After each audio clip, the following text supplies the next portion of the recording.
اعوذ باللہ من الشیطان الرجیم بسم اللہ الرحمن الرحیم الحمد للہ رب العالمین وصلی اللہ علی محمد وآلہ الطاہرین اللہم صل علی محمد وآلہ محمد وعجل فرج۔ السلام علیکم ورحمۃ اللہ وبرکاتہ۔ وعلیکم السلام ورحمۃ اللہ وبرکاتہ۔ خیریت سے ہیں علی اصغر فرقان غلام علی الحسن جی راغب؟ ہماری گفتگو کتاب قرآن قصے تفسیر موضوعی میں آج شروع ہونی ہے 19ویں سبق میں، جو کہ پچھلے کچھ درس ہم نے جناب آدم اور جناب نوح کے بارے میں پڑھے کہ قرآن مجید میں ان کو کس طریقے سے پیش کیا گیا ہے۔ 19ویں سبق میں اب جناب ابراہیم کی داستان شروع ہونی ہے کہ قرآن مجید میں جناب ابراہیم کو کس طرح پہچانوایا گیا اور جناب ابراہیم کو توحید کا علمبردار، پرچم توحید کا علمبردار کیوں کہا جاتا ہے کہ آپ سب سے توحید کا نام جب نام آتا ہے تو جناب ابراہیم کا نام پہلے آتا ہے۔ آپ جانتے ہیں کہ آپ نے کیسے بتوں کو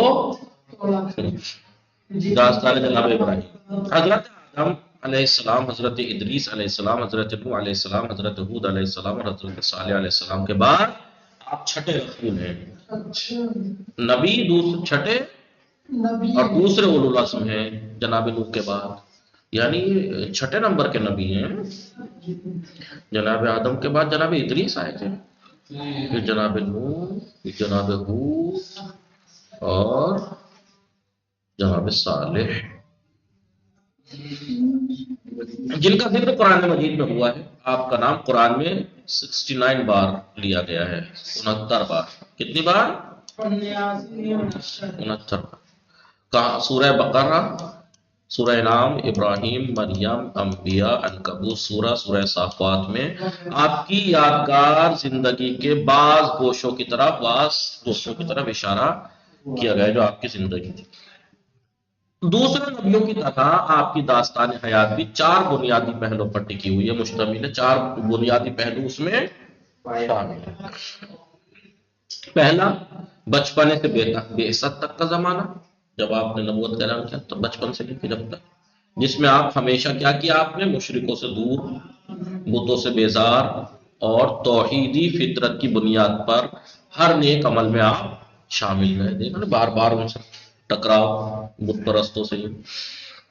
نیز جواں مردی اور صداقت میں شہرہ آفاق میں خوب مشہور تھے آپ، جواں مردی اور سچائی میں۔ دوسرا، بعثت اور اعلان رسالت کا زمانہ۔ پہلا زمانہ سے لے کے، بولیے، بچپن سے لے کے بعثت تک کا۔ دوسرا، بعثت سے لے کے اعلان رسالت تک کا، نہیں تک کا نہیں، بعثت اور اعلان رسالت، خود بعثت کا زمانہ۔ تیسرا، مخالفین کی ایذا رسانی پر صبر و استقامت، جب مخالفین آپ کو اذیتیں پہنچاتے تھے اس پر آپ کا ٹکے رہنا، صبر سے کام لینا۔ اس کے بعد ہجرت آپ کی اور دشمنوں کے خلاف جہاد کا زمانہ۔ تیسری زندگی کا پہلو کیا بیان شامل ہے اس میں؟ باطل پر حق کی کامیابی، حق کیسے کامیاب ہوا، لوگوں کے انبیاء الہی کی طرف رجحان و میلان کا زمانہ، کہ لوگ انبیاء الہی کی طرف رجحان پیدا کرنے لگے، آنے لگے۔ یہ 4 بنیادی جو کیا ہیں، یہ پہلو شامل ہیں آپ کی زندگی میں۔ انبیاء ما سبق میں جو جناب ابراہیم سے پہلے انبیاء تھے، کتنے تھے؟ 5 نبی ان سے پہلے، چھٹے تھے نا یہ۔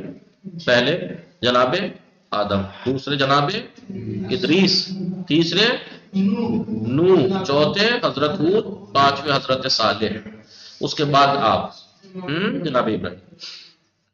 تو انبیاء ما سبق میں جو گزرے ہوئے انبیاء تھے، جناب ابراہیم کو آپ کی نمایاں اور ممتاز اوصاف و کمالات کی وجہ سے پرچم توحید کا علمبردار کہا گیا ہے۔ ہاں، یہاں پر انبیاء ما سبق جناب ابراہیم کے ما سبق نہیں، ہمارے ما سبق انبیاء، یعنی ہمارے پیغمبر سے پہلے کے جتنے بھی انبیاء ہیں سارے 1,23,999 سب کے سب، ان تمام انبیاء میں جناب ابراہیم کو کیا کہا گیا ہے؟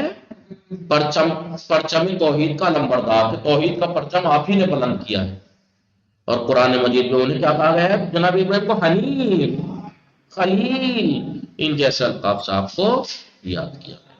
آپ پہلے نبی ہیں جو اللہ کی آزمائش اور امتحان کے بعد خداوند عالم کی طرف سے درجہ امامت پر فائز ہوئے. جی اب ہم جناب ابراہیم کی زندگی کے کچھ نمایاں گوشوں پر یہ روشنی ڈال رہے ہیں. کیسے قرآن مجید میں آپ کی زندگی میں کیا کیا بیان ہوا. بچپنے سے بے سب تک کا زمانہ. آپ سب جانتے ہیں کہ جناب ابراہیم کے بچپنے کا قرآن میں ذکر نہیں ہوا ہے. بچپن کا ذکر جیسے جناب نوح کا بھی نہیں ہوا.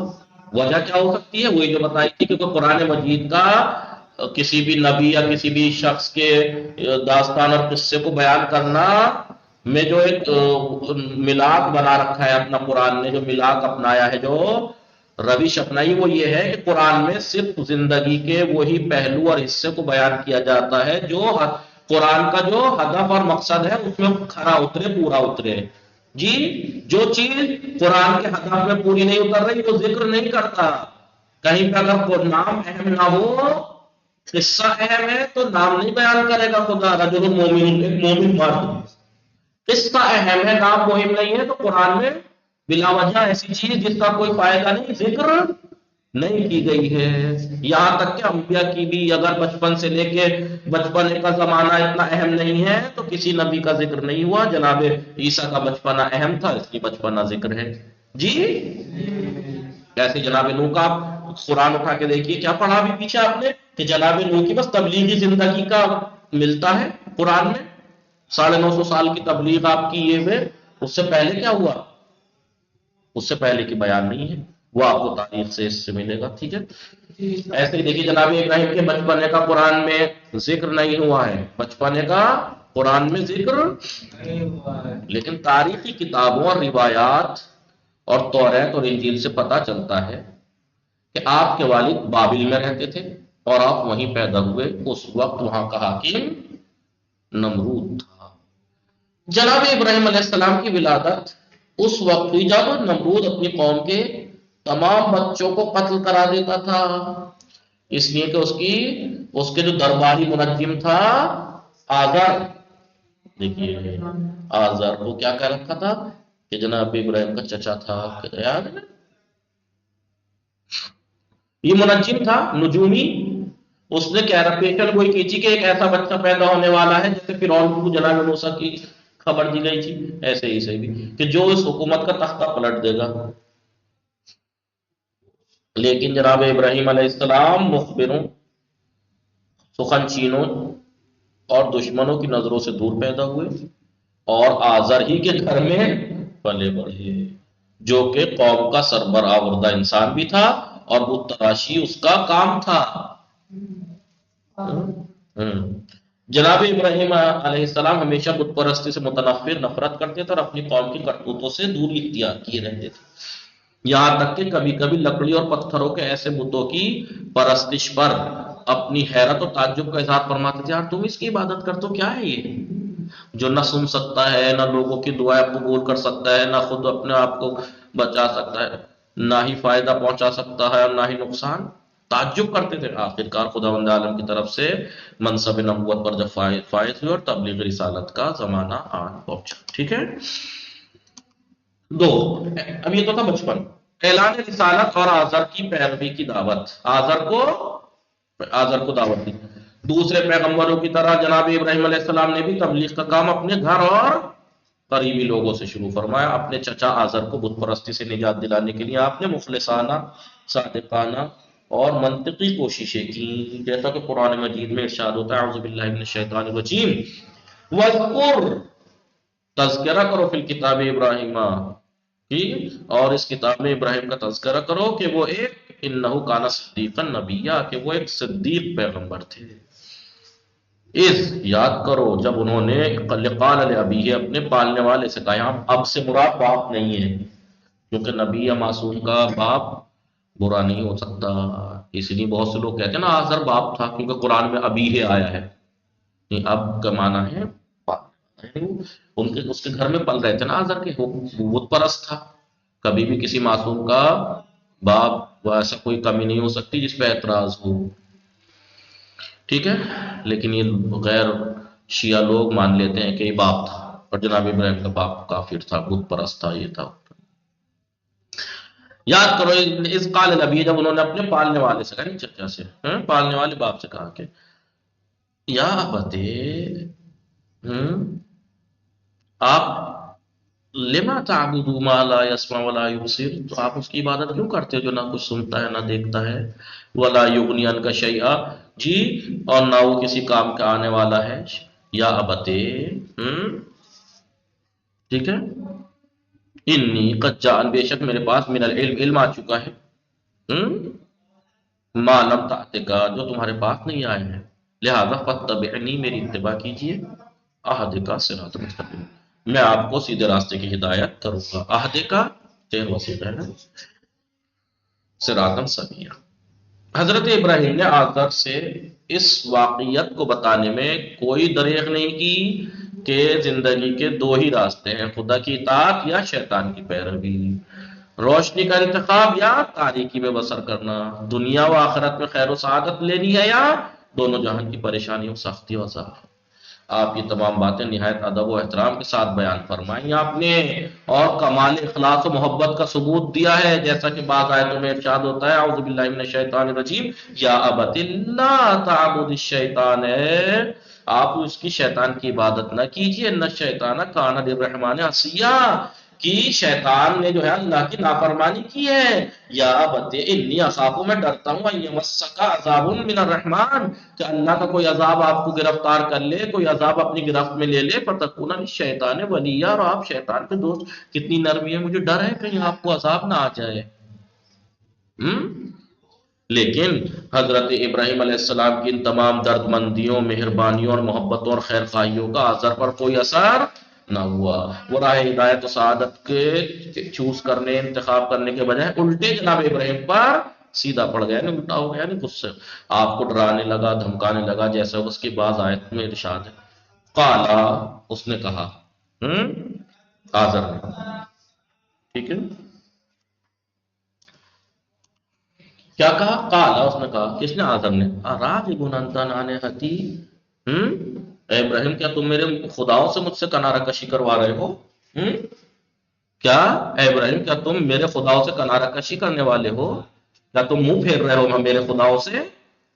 یا ابراہیم، اے ابراہیم، لئن لم تنتہی، اگر تم اس سے باز نہیں آئے، لارجمنک وہجرنی ملیا، اگر تم اس روش سے باز نہ آئے تو میں تمہیں سنسار کر دوں گا، اور تم جاؤ ایک طولانی مدت کے لیے مجھ سے دور ہو جائے، وہجرنی ملیا، دور ہو جاؤ، چلے جاؤ، تم میرے خداؤں سے منہ پھیر رہے ہو، میں تمہیں سنسار کر دوں گا، جاؤ یہاں سے، ٹھیک ہے، لیکن کوئی اثر نہیں ہوا اس پہ۔ پھر اب کون سا وقت ہے آپ کی زندگی کا؟ ابراہیم اور ملکوت کی سیر، حق و باطل کی لڑائی اور حق پرست مومنوں پر مشکلات کے ہجوم کے وقت اکثر خداوند عالم اپنے اولیاء کے لیے نور و معرفت کے دروازے کھول دیتا ہے، ٹھیک ہے، جب حق و باطل کی لڑائی ہو اور مومن، حق پرست مومنوں پر مشکلات اور ہجوم کا وقت ہو، تو خدا اپنے اولیاء کے لیے نور و معرفت کے دروازے کھول دیتا ہے، ان پر اپنی رحمت کا سایہ کر دیتا ہے، تاکہ اس طرح مومنین اور اولیاء الہی کے اطمینان اور یقین کا سامان، کہ انہیں یقین اور اطمینان ہو، اور کافروں ہر دھرموں پر حجت بھی تمام ہو جائے۔ لہذا جناب ابراہیم کو زمین و آسمان کے ملکوت کی سیر بھی اس طرح کے موقعوں ہی میں سے ہے۔ سورہ انعام میں ارشاد ہوتا ہے اعوذ باللہ من الشیطان الرجیم وَإِذْ، یاد کرو، قال ابراہیم لأبیہ، کہ ابراہیم نے اپنے پالنے والے سے کہا، آزر، اپنے پالنے والے آزر سے کہا، اتتخذ اصناما آلہۃ،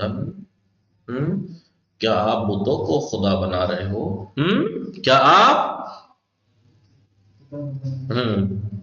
کیا تم اپنے کیا آپ ان بتوں کو اپنا خدا بنائے ہوئے ہو؟ انی اراک وقومک فی ضلال، میں بے شک تمہیں اور تمہاری قوم کو کھلی گمراہی میں دیکھ رہا ہوں۔ وَكَذَلِكَ، اسی طریقے سے نوریا ابراہیم کو دکھایا گیا ملکوت السماوات والارض، زمین و آسمان کے ملکوت کو، وَلِيَكُونَ مِنَ الْمُوقِنِينَ، تاکہ انہیں یقین ہو جائے۔ موقنین میں سنے، فَلَمَّا جَلَّ عَلَيْهِ اللَّيْلُ، رات نے جب اپنا پردہ ڈالا، رَأَى كَوْكَبًا، انہوں نے ستاروں کو دیکھا، قَالَ، تو جناب ابراہیم نے کہا، کہنے سے مراد یہ نہیں ہے کہ نعوذ باللہ انہیں پتہ نہیں تھا، کہا نہیں، ذہن میں بات آئی، ہاں ربی، یہ میرا رب ہے. فلما، ہاں یہ میرا. فلما افلا، لیکن جب اس نے افول کیا تو ستارہ ڈوب گیا. قال لا احب الافلین، میں ڈوبنے والوں کو دوست نہیں رکھتا. فلما راى القمر، جب انہوں نے چاند کو دیکھا بازغا نکلتا ہوا، قال ھذا ربی، یہ میرا رب ہے. فلما افل، لیکن جب اس نے بھی افول کر لیا ڈوب گیا، قال لئن لم تهدنی ربی، اگر میرے رب نے میری ہدایت نہ کی ہوتی لاکونن من القوم الضالین، تو میں گمراہ قوم میں سے ہو جاتا.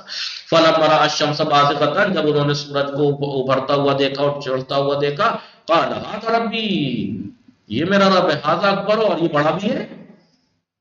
لیکن فلما فلت، جب اس نے غروب کیا سورج نے بھی، تو قال یا قوم، اے میری قوم، انی بریء مما تشرکون، میں برات اختیار کرتا ہوں اس چیز سے جو تم شریک قرار دیتے ہو.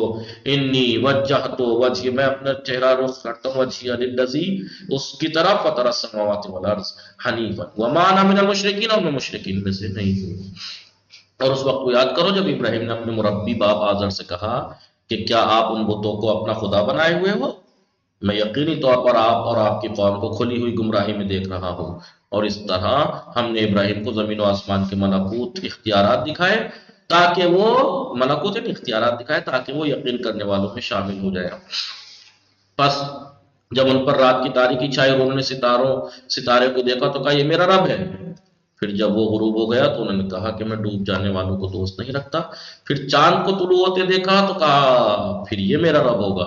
پھر جب وہ بھی ڈوب گیا تو آپ نے کہا اگر میرا پروردگار ہدایت نہ کرتا تو یقیناً میں گمراہوں میں ہو جاتا.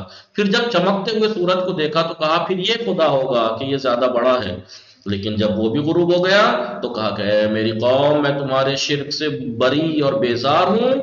میرا تمام تر رخ اس خدا کی طرف ہے جس نے آسمان اور زمینوں کو پیدا کیا ہے، اور میں باطل سے کنارہ کش ہوں اور مشرکوں میں سے نہیں ہوں. حضرت ابراہیم علیہ السلام کی داستان کے اس حصے کے بارے میں مفسرین کے دو اہم نظریات پائے جاتے ہیں. پہلا، بعض کا خیال ہے کہ ستارہ، چاند اور سورج دیکھنے کے بعد ان کے بارے میں حضرت ابراہیم کے جو فرمودات واقعی اور ان کے عقیدے کے عکاس تھے کہ آپ کا عقیدہ، اور یہی چیز ان کے اطمینان و یقین کی قوی ہونے کا سبب بنی، جس کی بدولت وہ اپنی قوم کے سامنے محکم دلیلوں سے احتجاج کرتے تھے. یہ ان کے یقین کی دلیل تھی کہ دیکھیں.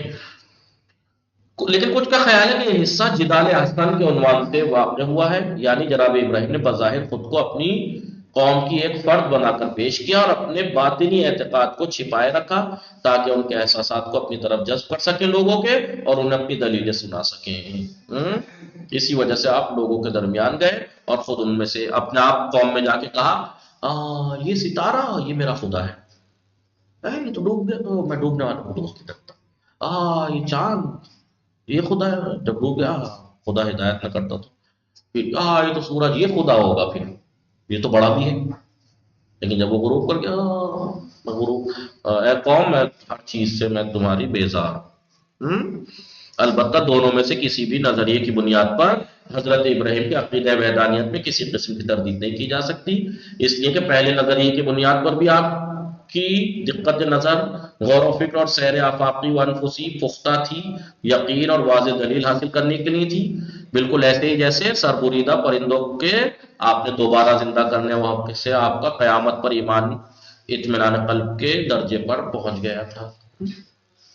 اس نظریے کی تائید داستان کے اس حصے کے ابتدائی قرآنی آیت سے بھی ہوتی ہے، جیسے کہ ارشاد ہوتا ہے بسم اللہ الرحمن الرحیم وَكَذَلِكَ نُرِيَ إِبْرَاهِيمَ مَلَكُوتَ السَّمَاوَاتِ وَالْأَرْضِ وَلِيَكُونَ مِنَ الْمُوقِنِينَ. اور اس طرح ہم نے ابراہیم کو آسمان و زمین کے اختیارات دکھائے تاکہ وہ یقین کرنے والوں میں شامل ہو جائے. یعنی جس طرح آزر اور اس کی قوم کی بت پرستی کی پستی جناب ابراہیم پر واضح کی گئی، زمین و آسمان کے ملکوت بھی انہیں دکھا دی گئے. ملکوت سے مراد خدا کی مالکیت اور حاکمیت ہے کہ میرا خدا دکھا رہا ہے کہ میرے اختیارات کتنے ہیں، کیا کیا ہے. اسے دکھانے سے مراد تمام اشیاء پر خدا کی حاکمیت اور مالکیت کا دکھانا اور ان کا خدا سے منسوب ہونا. یعنی انہیں یقین ہو گیا کہ زمین و آسمان کے نظام کی تدبیر بس اللہ ہی کا کام. وصلی اللہ علی محمد وآلہ الطاہرین. اللہم صل علی محمد وآلہ محمد وعجل فرجہ.